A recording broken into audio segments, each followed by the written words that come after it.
यह अनावश्यक लोगों को गुमराह करने की कोशिश कर रहे हैं राहुल गांधी जी।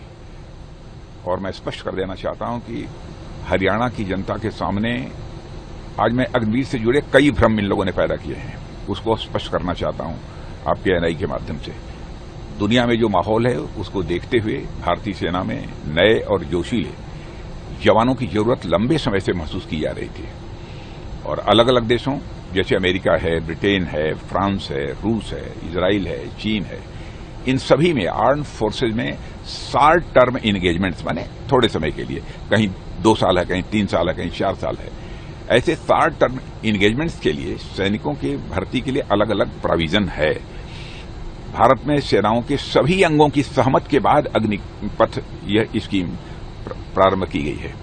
कांग्रेस नेता देश भर में झूठ फैला रहे हैं कि अग्निवीरों को सेवा से हटने के बाद आमदनी के लिए दर दर भटकना पड़ेगा, जबकि सच्चाई यह है कि हर अग्निवीर को 4 वर्षों के इंगेजमेंट पीरियड के पश्चात एक वन टाइम सेवा निधि पैकेज भी दिया जाता है। वो लगभग 12 लाख के आसपास है और यह राशि पूरी तरह से इनकम टैक्स से फ्री होती है। जितने भी अग्निवीरों को सेना में शामिल किया जा रहा है उनमें से 25% अग्निवीर मेरिट के आधार पर सेना में रेगुलर होकर कंटिन्यू करेंगे। बाकी बचे अग्निवीरों के लिए हरियाणा, उत्तर प्रदेश, राजस्थान, उड़ीसा, असम, मध्य प्रदेश, उत्तराखंड, छत्तीसगढ़, अरुणाचल प्रदेश, गुजरात और गोवा जैसे कई राज्य सरकारों ने सरकारी नौकरियों में आरक्षण की स्पष्ट रूप से घोषणा की है। इसके अतिरिक्त पब्लिक सेक्टर अंडरटेकिंग्स में और पैरामिलिट्री फोर्सेज में माने कई ऐसे हैं क्षेत्र जिनमें की रिजर्वेशन का प्रोविजन किया गया है। अब इस बार हरियाणा के अग्निवीरों के लिए भाजपा ने अपने संकल्प पत्र में साफ किया है कि ये हर अग्निवीर को सरकारी नौकरी दी जाएगी और यह साफ बताता है कि यह अग्निवीर ये हम सबके परिवार की तरह हैं। और मैं यह भी स्पष्ट करना चाहता हूं कि कांग्रेस के नेताओं ने पूरे देश में एक बड़ा झूठ बोला कि मिलिट्री में सेवा के दौरान यदि अग्निवीर की मृत्यु हो जाती है तो उसके परिवार को कुछ नहीं मिलता। सरासर झूठ। यह खड़ा झूठ बोलने का इससे बड़ा उदाहरण मैंने अपने जीवन में नहीं देखा है। यदि किसी अग्निवीर की एक्टिव मिलिट्री सर्विस में दुर्भाग्य से मृत्यु हो जाती है तो उसके परिवार को 1.5 करोड़ रुपए से अधिक की धनराशि दिए जाने का प्राविधान भी किया गया है।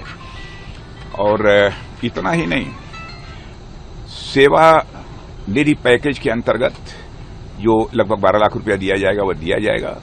इसके अतिरिक्त भी 44 लाख रुपए का एक्स ग्रेशिया पेमेंट है। उसके अतिरिक्त भी 48 लाख ये बैंक के माध्यम से होगा, लेकिन उसमें प्रीमियम नहीं देना होगा।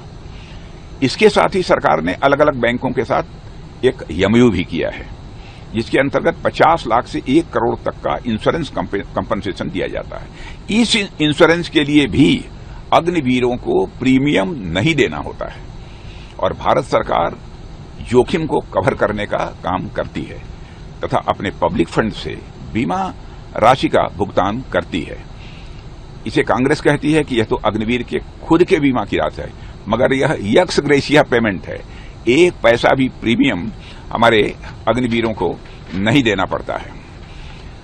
राहुल गांधी और कांग्रेस ने अग्निवीर योजना को लेकर जिस तरीके से दुष्प्रचार किया है उसे हिटलर के जमाने के दुष्प्रचार मंत्री गोएबल्स भी मैं समझता हूं आज यदि होते तो वह शर्मा जाते। आज गांधी जयंती के दिन हर हरियाणावासी और साथ साथ हर भारतीयवासी को मैं भरोसा देता हूं कि किसी भी अग्निवीर या सैनिक के साथ किसी भी तरीके का अन्याय नहीं होने दिया जाएगा।